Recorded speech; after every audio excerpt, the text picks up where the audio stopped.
हजारीबाग बड़कागांव विधानसभा के अंतर्गत एनटीपीसी कोल खनन परियोजना से प्रभावित स्थापितों की समस्याओं को लेकर समाहरणालय में शनिवार को उच्च स्तरीय बैठक आयोजित की गई। ये बैठक कांग्रेस प्रदेश प्रभारी के राजू द्वारा पूर्व विधायक अंबा प्रसाद की मांग पर मुख्यमंत्री हेमंत सोरेन के निर्देश पर कराई गई। बैठक में विस्थापित पुनर्वास, मुआवजा, रोजगार, प्रदूषण, धार्मिक स्थल पुनर्स्थापन व सड़क निर्माण से जुड़ी समस्याओं पर चर्चा हुई। अंबा प्रसाद ने पूर्व में बनी कमेटी की रिपोर्ट पर एनटीपीसी पूर्व उपायुक्त द्वारा हस्ताक्षर न करने का मामला लंबित होने की बात कही। उन्होंने रिपोर्ट को लागू करने, एन्युटी बढ़ाने और सोर दाग के अवैध पथ निर्माण पर उचित मुआवजा देने की मांग की। आयुक्त पवन कुमार ने कहा कि विकास जरूरी है, लेकिन प्रभावितों की समस्याएं अनदेखी नहीं होनी चाहिए।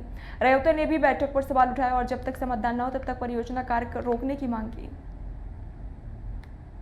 विस्थापन एक कितना बड़ा समस्या है और इसका कभी कोई निराकरण नहीं निकल रहा है। बहुत हमने अपने कार्यकाल में भी कई बैठकें रखी, तो बैठक से कभी कोई हल नहीं निकला है आज तक। आज भी हम लोग, क्योंकि आज पहली बार कमिश्नर की अध्यक्षता पे बैठक हो रहा था, तो कुछ उम्मीद लेके आज आए कि इस बैठक में कमिश्नर अध्यक्षता कर रहे हैं तो शायद उनका स्पेस ज्यादा बड़ा होगा। तो वो, क्योंकि पिछले बार कमिश्नर की अध्यक्षता में हमारे विधानसभा से एक कमेटी बनाई गई थी सरकार के स्तर से, वो कमेटी में अलग अलग दो रिपोर्ट निकले, जिसमें कमिश्नर और हम एक साइन किए, जिसमें सहमति थे कि 2013 लागू होगा पकरी बरवाडी में, और पकरी बरवाडी में लागू होगा मतलब सब जगह लागू होगा 2013, जो विस्थापितों के हित में है, रैयतों के हित में है। ये जो अंग्रेज कानून है, कोल बेरिंग एक्ट और एलए एक्ट, ये सब नहीं होगा लागू। पर कंपनी लगातार मनमानी कर रही है और ये केंद्र सरकार की कंपनी है और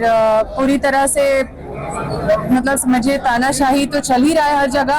अब रैयतों के ऊपर इस तरह की कंपनी भी ईस्ट इंडिया कंपनी से कम काम नहीं कर रही है और हम लोग विस्थापितों का आवाज हमेशा उठाते रहे और इससे बड़े पैमाने पे अब हम लोग आंदोलन करेंगे। अभी आश्वासन बस यही मिला है सबके समस्याओं को सुन के कि जो रिपोर्ट हमने बनाया था अपने जब विधायक रहते हुए, उस रिपोर्ट को एक बार फिर से रिकंसिडर करने के लिए उसको देखा जाएगा कि दो अलग अलग रिपोर्ट बना है, जिसमें एनटीपीसी साइन नहीं की थी और एक में जिसमें कमिश्नर साइन किए थे। तो ये कॉन्ट्राडिक्ट रिपोर्ट को फिर से देखा जाएगा, क्योंकि स्टेट भी उस रिपोर्ट को वापस भेज दी थी क्योंकि दो अलग अलग रिपोर्ट बना था।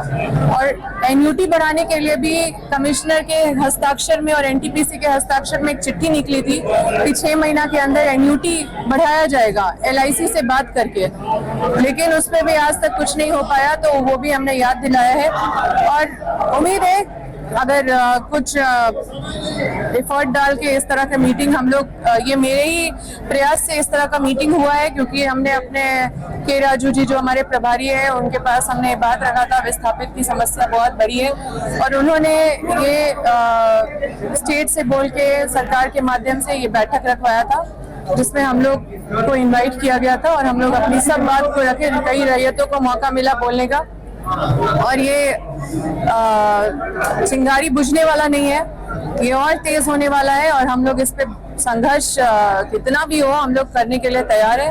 कंपनी सिर्फ ले रही है लोगों से, प्रताड़न भी कर रही है। मतलब आप विस्थापित होने वाले तो लोग डिप्रेशन में पहले से ही आ जाते हैं, उनको कोई एड्रेस करने के लिए नहीं जाता, उनको कोई मानसिक रूप से कोई थोड़ा सा भी रिलीफ नहीं देने जाता। वो डिस्ट्रेस में रहते हैं, वो परेशान रहते हैं कि विस्थापित होंगे, कहाँ जाएंगे, कहाँ बसेंगे, ना रिहेबिलिटेशन होता है, ना नौकरी है, ना मुआवजा है।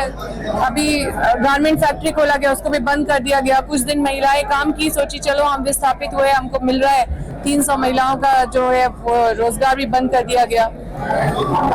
पॉल्यूशन का इतना बड़ा समस्या है, पॉल्यूशन को खत्म करने के लिए कुछ नहीं किया जा रहा है।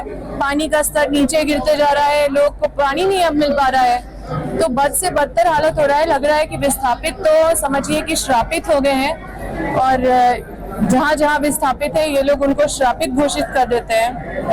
कंपनसेशन और न्याय का मतलब ये होता है, जमीन के मतलब जमीन सिर्फ काफी नहीं है, लोगों का लाइवलीहुड पूरा खत्म हो जाता है। लोग विस्थापन एक कितना बड़ा समस्या है और इसका कभी कोई निराकरण